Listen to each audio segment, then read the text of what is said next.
સમાચાર અમદાવાદથી મળી રહ્યા છે, જ્યાં સાબરમતી સેન્ટ્રલ જેલની સુરક્ષામાં મોટી ચૂક આવી છે, કારણ કે એક પાક્કા કામનો કેદી અહીંયાથી ફરાર થયો હોવાની વિગતો મળી છે। દવાખાને સારવાર લેવા ગયા બાદ કેદી ફરાર થયો હોવાની જાણકારી મનુજી ઠાકોર નામનો આરોપી છે, જે ફરાર થઈ ચૂક્યો છે। આજીવન કેદની સજા ભોગવતો મનુજી ઠાકોર ફરાર થયો છે। હારીજમાં હત્યાના ગુનામાં તેને આજીવન કેદની સજા સંભળાવવામાં આવી હતી, જો કે અહીંયા સારવાર લેવાના બહાને તે ભાગી ગયો છે। સવાલ એ છે કે પોલીસ અહીંયા શું કરી રહી હતી, તેની સાથે જાપ્તામાં રહેલા પોલીસ કર્મીઓ શું કરી રહ્યા હતા, જેલ સિપાઈ શું કરતા હતા, એક મોટો સવાલ છે। અમારી સાથે અર્પિત જોડાઈ ગયા છે, તેમની પાસેથી વિગતો મેળવીશું। અર્પિત, આ પાક્કા કામનો કેદી આખરે જેલ કર્મીઓને ચકમો આપી કેવી રીતે ફરાર થઈ ગયો? સૌથી મોટી એક શરમજનક બાબત કહી શકાય, કેમ કે આરોપીઓને જ્યાં રાખવામાં આવતા હોય ત્યાં પ્રકારની ઘટના બને તો અંદાજો લગાવી શકાય કે કેટલી મોટી આ એક સુરક્ષામાં ચૂક થઈ છે, કેમ કે ઓપન જેલમાં આરોપી હતો એ સજા કાપી રહ્યો હતો। હોસ્પિટલમાં સારવાર માટે લઈ જવામાં આવ્યો। ઓપન જેલ હતી અને જેલની પરિસરની અંદર જ આ હોસ્પિટલ આવેલી હતી। ત્યાં દર્દીઓની જે જેલમાં રહેલા આરોપીઓ હોય છે એની સારવાર કરવામાં આવતી હોય છે, અને નજર ચૂકવી હતી, નજર ચૂકવીને ભાગી ચૂક્યો છે। આ મામલે રાણી પોલીસ સ્ટેશનમાં કે જ્યાં જે સાબરમતી જેલ આવેલી છે, એ સાબરમતી જેલ રાણી પોલીસ સ્ટેશનની હદમાં આવે છે, ત્યાં ફરિયાદ નોંધાઈ છે। જેલ પ્રશાસન દ્વારા આ ફરિયાદ નોંધાવવામાં આવી છે।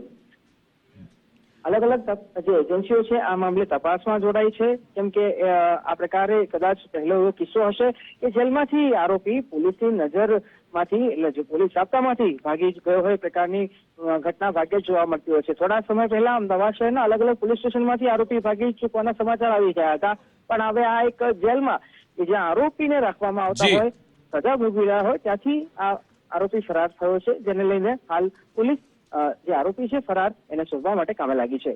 બિલકુલ, આભાર અર્પિત તમામ જાણકારી આપવા બદલ। તો અગાઉ પણ સાબરમતી જેલમાં સુરંગકાંડ ચર્ચામાં આવ્યો હતો, ત્યારે પણ કેટલાક કેદીઓએ ભાગવાનો પ્રયત્ન કર્યો હતો, અને આપને જણાવી દઈએ કે દેશનો કુખ્યાત લોરેન્સ બિશ્નોઈ પણ સાબરમતી સેન્ટ્રલ જેલમાં કેદ છે, અને એ જ આ જેલમાં સુરક્ષામાં મોટી ચૂક આવી છે।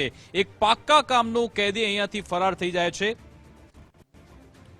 અમારી સાથે પરેશ સોલંકી ડીવાયએસપી સાબરમતી જેલ જોડાઈ ગયા છે। પરેશભાઈ, આ પાકા કામનો કેદી આખરે કેવી રીતે ભાગી ગયો જેલમાંથી?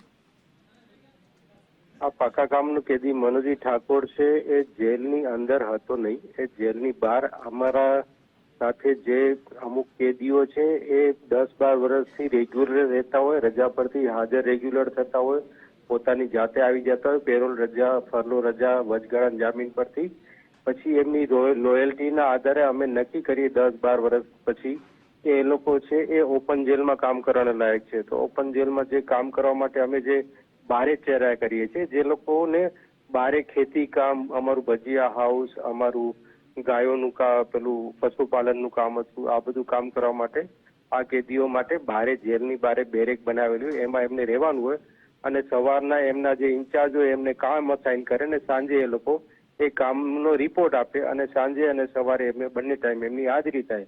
ઇન બિટવીન સવારના મતલબ બપોરના ટાઈમમાં આ ભાઈની કંઈક તબિયત ખરાબ થઈ હશે, એટલે એણે એના ઇન્ચાર્જને જાણ કરી કે હું જેલની બહાર અમારું એક દવાખાનું છે ત્યાં દવા લઈને આવું, એમ કરીને જતો રહ્યો છે। એ જેલની અંદર કે જેલની દિવાલ કૂદીને કે જેલના કઈ સુરક્ષામાં ચૂક થઈ એવું નથી।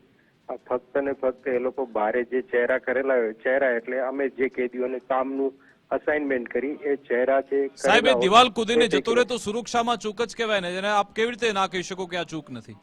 નહીં, કારણ કે એ લોકો છે, એ લોકો એની એવી રીતના કામ માટે ટેવાયેલા છે કે એના ઉપર એક જમાદાર 40 કેદી હોય અમારા, તે એની ઉપર એક ઇન્ચાર્જ જે એની કામની સોંપણી કરવા માટે કરીને એને મૂક્યો હોય, ના કે એને કાંઈ પકડી રાખવા માટે, કે એ લોકો અમારા સાથે એટલા લોયલ થઈ ગયા હોય કે ક્યારે એવું કરતા જ ના હોય। આ તો કઈ પર્સનલ કોઈ એવું રીઝન બન્યું હશે કે આ અમારી સિસ્ટમ જ છે ઓપન જેલની, અને એની અંદરમાં આવી રીતે સાહેબ આપ આને ગંભીર ભૂલ નથી માનતા કે એક પાકા કામનો કેદી જેને હત્યા કરેલી છે, આજીવન કેદી છે, તે ફરાર થઈ જાય છે? આ ગંભીર ભૂલ આપ નથી માનતા તેને? નહીં, કારણ કે આમાં ભૂલ ના હોય, આ એકચ્યુઅલી કેદીની ઓચિંતી કોઈ એવું માનસિકતાના કારણે થયું હોય, બાકી આ રૂટીન સિસ્ટમ જ છે કે જેલની અંદરમાં અમુક કેદીઓ છે અને ઓપન જેલમાં અમે રાખીએ, અને ઓપન જેલમાં આવી રીતના જ રહેતા હોય. આજે બી એ કેદીઓ એટલે સાહેબ ઘણા આપ એવું બધા કહેવા એવા માંગો છે છો કે સાબરમતી જેલની દિવાલ એટલી ટૂંકી છે કે આ કેદી ત્યાંથી કૂદીને ભાગી શકે છે? નહીં, કેદી કૂદવાની વાત જ નથી, જેલની અંદર હતો જ નહીં. તમે સમજતા નથી મારી વાત. જેલ એ જેલની પરિસરમાં જે- નહોતા? અચ્છા. જેલની પરિસરમાં નતો, જેલના પરિસરની બારે જે કામ છે, અમારું આરટીઓ પાસે જે ભજીયા હાઉસ, આરટીઓ સર્કલ પાસે, તો એ ત્યાં જેલની કોઈ પ્રિમાઇસીસ ના હોય, તો એવી જગ્યાએ બી આ લોકો કામ કરવા જાય છે. અને જેલની પરિસરની બારે જે અમારું ખેતી કામ ચાલે છે, પશુપાલન ચાલે છે, એમાં એ લોકો કામ કરતા હોય. એ લોકો અમારા જેલની પરિસરની અંદરમાં રાત્રે બી ના આવતા, એના માટે એક બેરેક બારે બનાવેલી હોય. ફક્ત ને બિલકુલ ફક્ત સાહેબ એમની સાહેબ પણ હવે સવારના આપને લાગે છે ને હાજરી કે હવે આ જે કિસ્સો સામે આવ્યો તમારે સુરક્ષા થોડી આ વિસ્તારમાં વધારવી પડશે, થોડા વધારે વિજિલન્ટ રહેવું પડશે, આપને લાગે છે એવું? એમાં એવું વિજિલન્ટ જેવું છે નહીં, ફક્ત ને ફક્ત આ કોઈક એવી માનસિકતા. બાકી ઘણી વખત એવું બને છે કે આ લોકો પેરોલ ઉપર જાય છે, ફરલો ઉપર જાય છે, 25 વખત પેરોલ ઉપર ગયા હોય, ત્યારે કોઈ એનું એસ્કોર્ટિંગ ના હોય, કોઈ ના હોય, એ લોકો એની જાતે જ હાજર થઈ જતા હોય. ફરલો ઉપર રજા પર જતા હોય તો એ ત્યારે પણ એ લોકો એની જાતે જ હાજર થઈ જતા હોય. તો એ આવી જ જતા હોય અને એવી લોયલ્ટી કેળવેલા હોય એવા લોકોના જ અમે ચહેરા કરતા હોય છે.